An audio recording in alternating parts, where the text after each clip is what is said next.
साई का ग्राफ बना लिया ना तूने, अब साई स्क्वायर का ग्राफ बना, लगा मैथ्स। अरे बावड़ा, आर की वैल्यू 0 तो पुट करके देख लेता है एक बार। तो अब हम किस किस का ग्राफ प्लॉट करने वाले हैं, जो एक्सपेरिमेंटली अपने को श्रोडिंगर देकर गए हैं, इसका वर्सेस आर का। आर क्या है? इलेक्ट्रॉन की न्यूक्लियस से दूरी, समझ गए? तो किसका ग्राफ मिलने वाला है? Probability versus radius. अथर्व, क्या ओरिजिनल प्रॉब्लम स्टेटमेंट यही था क्या? बता तो, तेरी कॉपी में ओरिजिनल प्रॉब्लम स्टेटमेंट क्या लिखा है? क्या निकालना था? प्रोबेबिलिटी वर्सेस आर, यही निकालना था क्या? प्रोबेबिलिटी वर्सेस आर, सही बात है? हाँ सर। तो बस अब इसके ग्राफ प्लॉट कर लेते हैं जो एक्सपेरिमेंटली आते हैं अपने पास। चालू करते हैं, चलो। तो सबसे पहले अपन प्लॉट करने वाले हैं 1s ऑर्बिटल के लिए। किसके लिए? 1s ऑर्बिटल के लिए। तो 1s ऑर्बिटल के लिए साई वर्सेस आर का ग्राफ कैसा आता है? ऐसा बना लो। ये साई वर्सेस आर का ग्राफ है, ये वेव फंक्शन वर्सेस आर का ग्राफ है, प्रोबेबिलिटी का ग्राफ नहीं है। अब साई स्क्वायर का ग्राफ बनाकर दिखाओ भाई। साई स्क्वायर का ग्राफ आशुतोष मिश्रा बनाकर दिखाएगा, साई स्क्वायर का। चल बेटा आजा, साई का ग्राफ बना लिया ना तूने, अब साई स्क्वायर का ग्राफ बना, लगा मैथ्स। और कॉपी दिखा मेरे को, बाकी भी बनाओ, तुम्हारा भी नंबर आएगा। अबे इतना क्या बना रहा है? जैसा साई का ग्राफ है वैसा ही साई स्क्वायर का भी ग्राफ होगा ना पगले। दिखा? अरे वाह, क्या बात है, क्या बात है, क्या बात है, क्या बात है, सही बनाया है भाई इस लड़के ने, तालियां। ठीक है, चल अब तेरे को एक टफर टास्क देता हूं। इस ग्राफ को 4πr² से मल्टीप्लाई करके बना। ये तो तूने प्रोबेबिलिटी डेंसिटी का ग्राफ बनाया ना, अब तू प्रोबेबिलिटी का ग्राफ बना, साई स्क्वायर इंटू 4πr²। लगाओ दिमाग, एडवांस की क्लास है ये, सारी चीज मैं थोड़ी ना बताऊंगा, पहले तुम दिमाग लगाओ फिर बताऊंगा तो दिमाग खुलेगा, अब मजा आएगा। बना। अरे बावड़ा, आर की वैल्यू 0 तो पुट करके देख लेता है एक बार, वापस ट्राई कर। r इज इक्वल टू 0 पे वैल्यू कितना होगा? 0, तेरे दिमाग जितना होगा ना। अबे 4πr² से मल्टीप्लाई कर रहा है, तो जब r को 0 पुट करेगा तो 4πr² वाली टर्म कितनी हो जाएगी? 0। और 0 से किसी को भी मल्टीप्लाई कर ले कितना होता है? 0। तो 0 से शुरू होगा ग्राफ। वापस बना। भूमिक, तूने बनाया क्या? हेलो। हाँ तूने बनाया? Good afternoon sir. हाँ दिखा। नहीं सर, ट्राई कर रहे हैं। हाँ कर ट्राई सर कर। शायद straight, almost straight line graph आएगा, इसका स्लोप 4π होगा। है कुछ भी है, बोलना है तो कुछ भी बोल दूंगा, ऐसा नहीं होता। दिमाग लगाओ ना, वैल्यू पुट कर करके देखो, थोड़ा सा दिमाग लगा, वैल्यू पुट करता जा आर की, सोच कर देख। अथर्व का हो गया, चलो दिखा भाई, दिखा।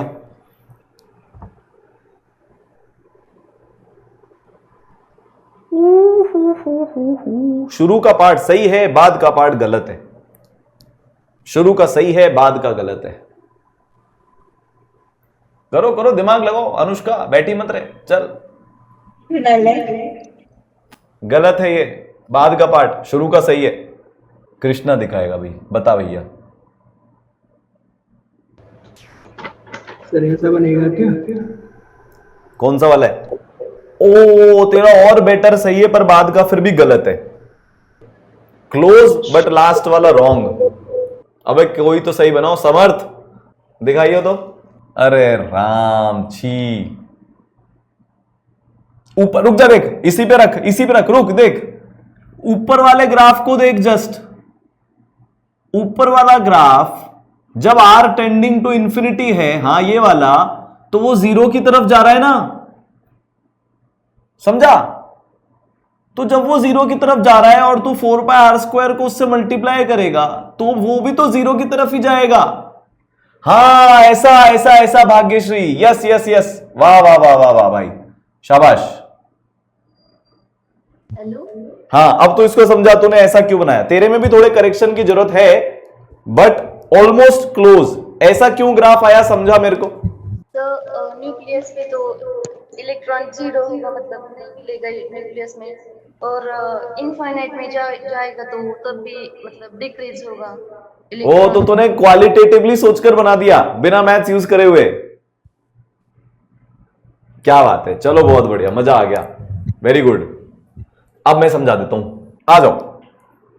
तो ये तो साई का ग्राफ है और ये साई स्क्वायर का ग्राफ है। ये भी बना लो जिसने नहीं बनाया, एग्जैक्ट सेम होगा, बस थोड़ा स्क्वायर कर दिया तो थोड़ा ऊपर खिसक जाएगा, है ना।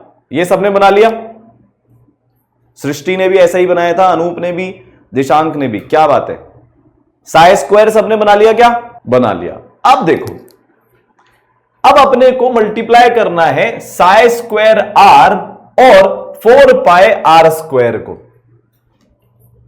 ठीक है, चल अनुष्का अनम्यूट हो। Hello. Psi square are into 4 pi are square, क्या इसका मल्टीप्लीकेशन हो रहा है क्या, यस सर। पक्का है क्या। Yes sir. अब देख, जैसे जैसे आर बढ़ रहा है साई स्क्वायर आर कम हो रहा है ना। Yes sir. पर जैसे जैसे आर बढ़ेगा 4 पाई आर स्क्वायर तो बढ़ेगा। Yes sir. तो दो क्वांटिटीज का मल्टीप्लीकेशन हो रहा है, जिसमें से एक कम हो रही है और एक ज्यादा हो रही है, हाँ या ना। Yes sir. तो क्या मैं ऐसा बोल सकता हूं कि जैसे ऐसा लग रहा है मैं दो नंबर को मल्टीप्लाई कर रहा हूं कुछ इस तरीके से,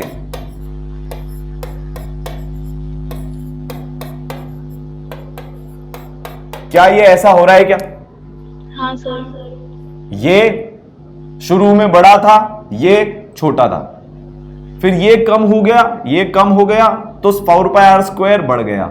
साई स्क्वायर और कम हुआ तो 4 पाई आर स्क्वायर और बढ़ा। क्या ये सही लिखा है क्या मैंने। Yes sir. अब इसकी वैल्यू कैलकुलेट करते हैं। 9, 16, 21, 24, 25। समझा। अब देख आगे चलेंगे तो क्या होगा, ये तो और कम हो जाएगा और ये बढ़ जाएगा, यस ये और कम हो जाएगा, ये और बढ़ जाएगा, ये और कम हो जाएगा, ये और बढ़ जाएगा। तो ये वैल्यू पहले शुरू में बड़ी बड़ी बड़ी बड़ी बड़ी और फिर वापस से कम होना शुरू हो गई। तो अब ग्राफ कैसा दिखना चाहिए, ऐसा। शुरू में वैल्यू 0 से शुरू होगी, बढ़ेगी, मैक्सिमा तक पहुंचेगी और फिर वापस कम होते होते 0 को अप्रोच करेगी। समझ में आया। यस सर, आ गया। हाँ भाई प्रणव बोल। सर मेरे को एक चीज ये पूछनी, जैसे आपने बताया साइज का और आर का ग्राफ था, तो वो रेडियल प्रोबेबिलिटी डेंसिटी का था।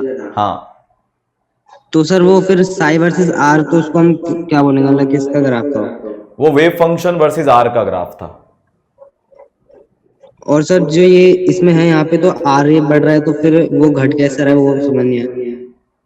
मैंने ये क्या बताया है तुझे, ये क्या था फिर।